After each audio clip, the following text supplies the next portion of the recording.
Hey there! So, you're a chiropractor, and you're dreaming about making a move to Australia. Well, you have come to the perfect place. In this explainer, we're going to break down the entire journey, step by step, to help you make your way to practicing down under.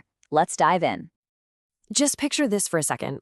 What if you could swap your current clinic for one just a stone's throw from a beautiful Australian beach, kind of like the one you see here? It's a pretty powerful thought, and for a very good reason. The professional opportunities for skilled chiropractors in Australia are huge because the demand is very, very real.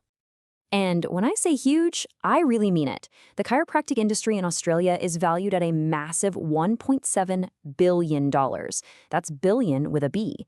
This is not some small niche market. It is a thriving, growing part of the healthcare system. And frankly, it is looking for international talent just like you. Okay, so let's start with the big question. Why? Why is this whole journey so worthwhile?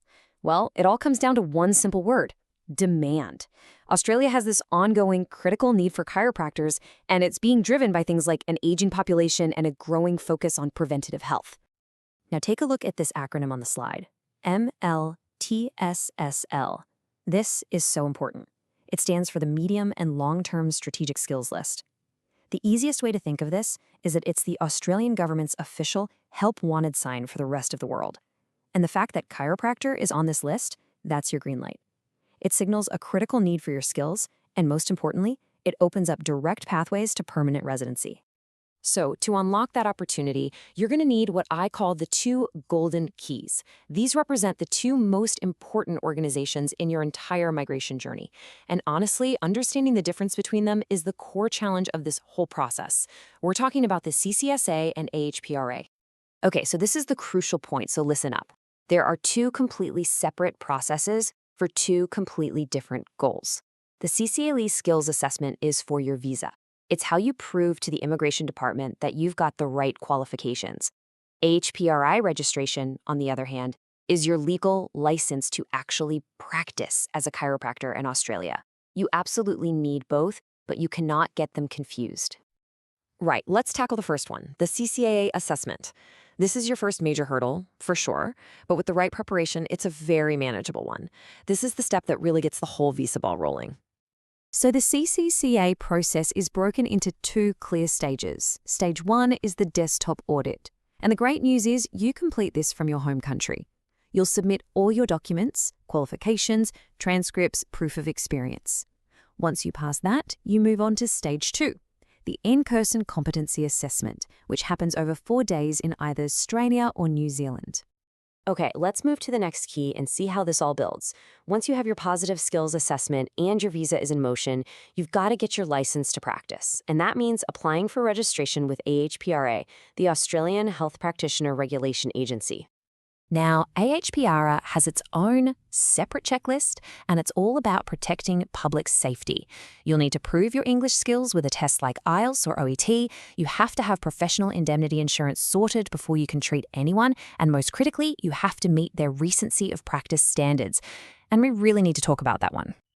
And this slide right here highlights one of the biggest and most costly pitfalls. I call it the migration trap.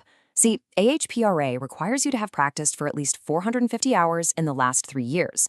So if you quit your job and then your visa gets delayed, which believe me, it can happen, you could find yourself ineligible for registration by the time you finally arrive in Australia. The key takeaway here is simple. Keep working, even if it's just part-time, until that move is absolutely locked in. Okay, so with a positive CCEA assessment in hand, several visa doors are going to swing open for you. The next step is choosing the pathway that best fits your personal situation, your point score, and of course, your career goals. The three main skilled visa options are the 189, the 190, and the 491. The 189 is the independent visa. It's highly competitive, and you don't need any state support. The 190 is a state-nominated visa, which gives you extra points, but you have to commit to living and working in that state for a couple of years. And then there's the 491, which is a regional visa.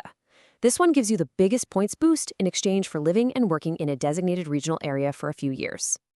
But let's just pause on that term regional Australia for a second. What does it actually mean? Because for migration, the definition is surprisingly broad. It is not just small country towns. As you can see, it's literally everywhere in the country except for the major metro areas of Sydney, Melbourne, and Brisbane. This includes some very large and awesome cities. And here it is, the pro tip that could change everything for you. The entire state of Western Australia, including its beautiful modern capital city of Perth, is classified as regional for migration. This creates this powerful strategic advantage, basically allowing you to get the significant points boost of a regional visa while living in a major capital city. It's an incredible loophole. So after navigating the assessments, the registrations, and the visas, what's the reward at the end of this whole journey? Let's talk about the payoff, the earning potential, and the lifestyle that comes with practicing chiropractic in Australia. This chart gives you a really clear picture of what that looks like in Australian dollars. An associate chiropractor can expect to earn somewhere between $70,000 and $120,000. As a practice owner, that can jump to $180,000 or even more. But check this out. The potential for a regional locum, someone who fills in at clinics in high-demand areas, can command rates of up to $250 an hour, often with accommodation included. So, the pathway is clear, the demand is high, and the rewards are significant. Yes, the process requires careful planning, but for the right person, it is a truly life-changing opportunity. The only question left is the one on the screen. Are you ready to start your journey?